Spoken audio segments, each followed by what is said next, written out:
After Labour's landslide victory that ended 14 years of Tory rule, UK Prime Minister Keir Starmer announced key policy decisions during his first press conference after chairing the cabinet meet at 10 Downing Street. Asserting that the work of change has begun, Starmer called the Rwanda plan dead and buried. The flagship scheme of the previous Conservative government aims to deport migrants to Rwanda. Look, the Rwanda scheme was dead and buried before it started. It's never been a deterrent. Look at the numbers that have come over in the first 6 and a bit months of this year. They're record numbers. That is the problem that we are inheriting. It has never acted as a deterrent, almost the opposite, because everybody has worked out, particularly the gangs that run this, that the chance of ever going to Rwanda was so slim, less than 1%. That it was never a deterrent. The chances were of not going and not being processed and staying here, therefore, in paid-for accommodation for a very, very long time. It's had the complete opposite effect.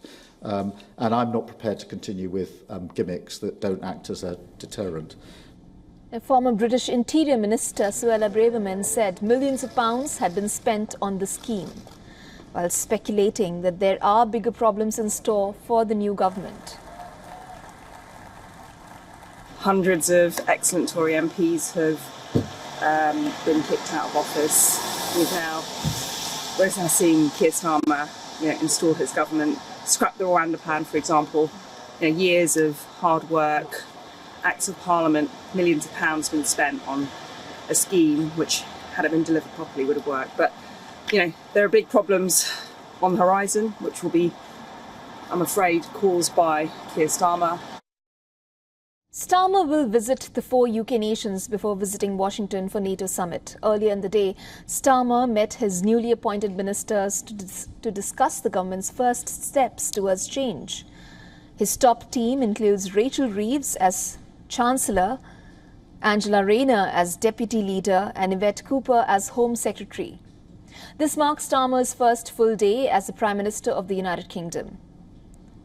Let's now take a look at the action plan by the new UK government. Starmer plans to stick to tough spending rules to deliver economic stability. The new government plans to set up a publicly owned clean power energy company called the Great British Energy. It wants to provide 40,000 more appointments each week to cut down NHS waiting lists. Now, in order to tackle illegal migration, the new government plans to launch a border security command to stop the gangs arranging small boat crossings. It plans to induct more neighbourhood police officers to reduce antisocial behaviour. Hereon, new penalties are likely to be introduced for offenders. Coming to the education sector now, at least 6,500 teachers will be inducted for private schools. Meanwhile, Indian Prime Minister Narendra Modi spoke to his UK counterpart. He invited him to visit India after congratulating him on assuming charge. In a post on X, Modi said, and I quote him, "Congratulated Starmer on being elected as the Prime Minister of the UK. We remain committed to deepening comprehensive strategic partnership and robust economic ties for the progress and prosperity of our people and global good." End of quote. For all the latest news, download the WION app and subscribe to our YouTube channel.